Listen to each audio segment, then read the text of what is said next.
Alright. According to this, I am live.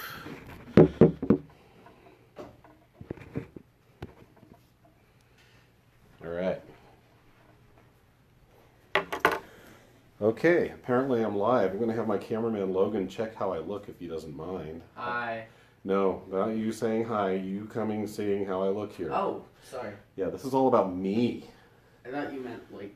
No, I just want to see, just check and see if that's working. If that's, I'm trying to have my little baby picture there. We can't really see beyond like the crow on your shirt, but well... You can't see this? I just lined it up right. Here's what I want. Yeah, you can see. This should be this. Okay, so you don't want us to see you entirely? No, I want to be. Am I in here? No, not entirely. Really? Okay. Is my head in there? Okay. If I back this up, then you'll be. You gotta watch out. The camera's gonna fall. I know. Okay. Go ahead. Back it up. It's funny. It was working perfectly where I wanted it. I'm confused, but that's okay. It's not a big deal. Yeah, I think that works better. That works. I hope it doesn't fall. Okay. Well, we'll just give it a try. We're live. Has anyone shown up, son? Can you see on if anyone's visiting us on there? Oh, hell. Well, then I better get the show on the road. One person. Oh, I already lost somebody. That's great. Okay, well, thank you for showing up, one person. I don't know who you are, but I will hopefully talk to you later. It may or may not be us. Yeah, and you're going to be quiet now. Thank you, son. Hi, this is John Corelli going live. Doing an 18-chapter just kind of review of my life, which sounds lengthy, and it probably is, but I'm going to do 3 years every night and sum it up in 10 minutes. When you add all that up, that's 180 minutes, so it's 3 hours. But if you want to talk about somebody's entire life, especially when you've been here 52 years, I think that's pretty significant. I hope the sound is good. I might have Logan be my director and check on that, since I can't see the feedback. Well, here we go. I can't check on Facebook, son. I am talking into a camera. I said I. Oh, you. Well, since we're not Facebook friends, never mind. Anyway, here's my baby picture. So it's going to be about me in these years, which obviously I couldn't do much. I have no recollection of those years. But tonight we're talking about the years 1967, 68, and 69. I was born on September 25th, 1967. One of my favorite my favorite comedian and controversial comedian, Louis C.K., was also born in September of 1967. He's 13 days older than me. So I will talk a little bit about my parents, since, like I say, I have no recollection of what went on the first 2.5, 3 years of my life. My mom was born in Brooklyn. She's still around. She was very young when I was born. She's only 19 years old. She's great. She's the reason I have anything good and am anything good is because of my mother. Her name's Joelle. She's no longer married to my father. They were divorced when I was young, but that's for installment number 3. When we get to Colorado and things go bad. She lives in Wheat Ridge. She lives in pretty much the same house that she did when I went to high school. And she lives with my stepfather, and they're doing all right. But she was born in Brooklyn. She was fatherless. As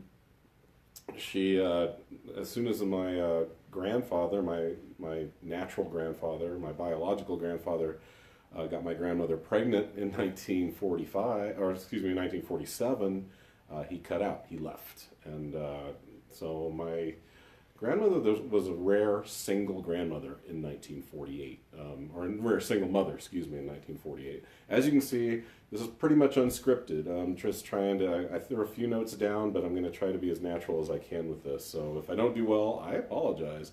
And so that was Mom. Mom was, in an ever-changing Brooklyn in the 50s is where she grew up. Very racially mixed neighborhood.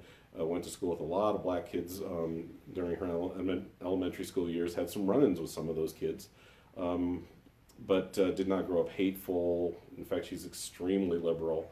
And like I said, the reason I have anything good is because of her. She was amazing to me growing up. My father, interestingly enough, he actually, I got to thank him for being here too, because obviously that's how things work, but because he dodged the Vietnam draft in 1965, And he also was a New Yorker. He grew up in Forest Hills, which is in Queens. He was born in 1946. He was about a year and a half older than my mother. He had an interesting childhood. He was kind of the invisible child out of 4 kids in his family. So my mom and my dad had some similar issues, and maybe that's why they hit it off when they were teenagers, late teenagers dating. But just to go back to how my father dodged the Vietnam draft, my uncle, who was a couple years older than my father, was in the Marines. He flew missions. Excuse me. He flew missions over Vietnam for the Marines. He did a tour. He came back and he told my dad, "You don't want any part of that." And my dad's like, "Okay, well, how do I get out of that?" And well, let's see if you get drafted. My father indeed did get drafted. My uncle advised him, "Okay, well, here's what you do. You go down to the draft office. You don't try to run to Canada or run at all or hide. That's not a good way to do this. You tell them when you go down to the draft office that you are a diabetic, and they will not test you as when you go down to the draft office. They will give you a few days or a week, and they'll test you then."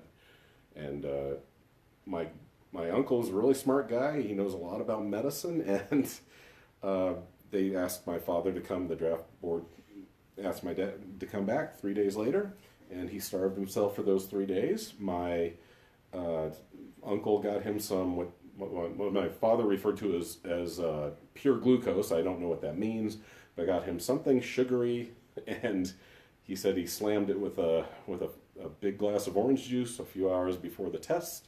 His blood sugar was off the charts, and he got out of Vietnam. And that may be controversial to some people still, and a lot of people may have an issue with it, but I don't, because I'm here. So thanks, Dad. Dad's got a lot of other issues, but I'm thankful that he did that. Oh, by the way, I wanted to show you guys these pictures. This is my mom. I don't know how well you can see that, but there she is. She looks like me, I think. She has the misfortune of having an eggplant-shaped head, just like I do. Okay, and here's a picture of my dad. He's a little further along in this picture, and for some reason he's drooling a lot. Maybe it's because he was smiling, but that's Dad right there. All right. So yeah. So about 5-6 minutes in, I got a few more minutes to go. I can start talking about my memories of New York. They were very good. My grandmother was great. I got to see her a lot. I got to see all my grandparents and aunts and uncles and cousins and amazing people. But, mostly from what I remember about New York, it was very young. We came here when I was 5 and a half. That was 1973. But like I said, I don't want to jump ahead too far. Trying to think of what was the country going through. Maybe some of you care, maybe some of you don't, but those were very tumultuous years. Oh, well, hello. He's a good boy. We got a good boy. This is my cat, Boba. Boba Pet. Yes, you may hate that. I don't blame you, but that's what we did. 1967 was, I don't know if that was a crazy year or not, but 1968, as many of you, I'm a history guy, have my BA in history from Metro State. Back then it was college, now it's university, so I'll say I went to a university even though I totally didn't. But in 1968 it was a very tumultuous year for this country. We started off in January with the Tet Offensive, which was the Vietnam really getting amped up and being a horrific place for us to be. Martin Luther King was killed in April. Bobby Kennedy was killed in June. We had the Democratic National Conference. The DNC riots were in Chicago. It was a rough year for this country. We had riots in Watts, all kinds of just a rough year for this country. And I was a baby during that, so obviously I have no idea. My parents honestly don't remember a lot. When I talk to them about it, like, we were taking care of you, and then a lot of the stuff that was going on. I mean, there were from my understanding, there were what do I want to say. Demonstrations going on in New York, but it didn't sound like New York was really an epicenter for a lot of terrible things that happened. It sounded like California was, and maybe Memphis, that's where Martin Luther King was shot. Anyway, and then there was 1969. which there was Woodstock. My parents knew many people that went to Woodstock. They did not, because I was in upstate New York. Oh, also to go back to 1967, for people that care about history, 1967 was the summer of love. Not 1969, as a lot of people would lead you to believe. 1967. So I was born 4 days after the summer of love ended. I don't know if that means anything, but there you go. And I know I'm talking fast. I'm actually kind of nervous about this because I know I'm talking in front of people.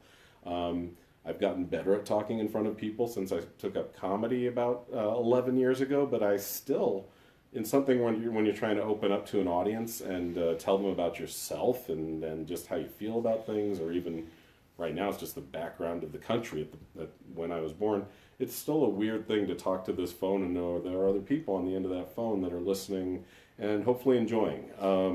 That's mostly what I have to say tonight. We've gotten through close to 10 minutes, I believe. I really appreciate you for being an audience to this. Things will get more interesting.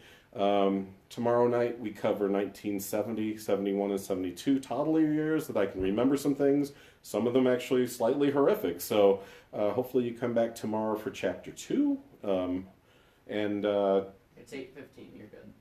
Yeah, thank you, son. I was aware of that. That's why I put the clock right there. My director telling me to wrap it up, ladies and gentlemen. He said, I believe, so I lied. Okay, apparently this is about him too, but I'll get to him later when we get to 2005 or 4 when he was born. Anyway, thank you so much, you guys. Hope to see you tomorrow night. We'll do it again at 8:05 right after we do our howl here in Denver. And there you have it. Thank you so much for tuning in. Bye.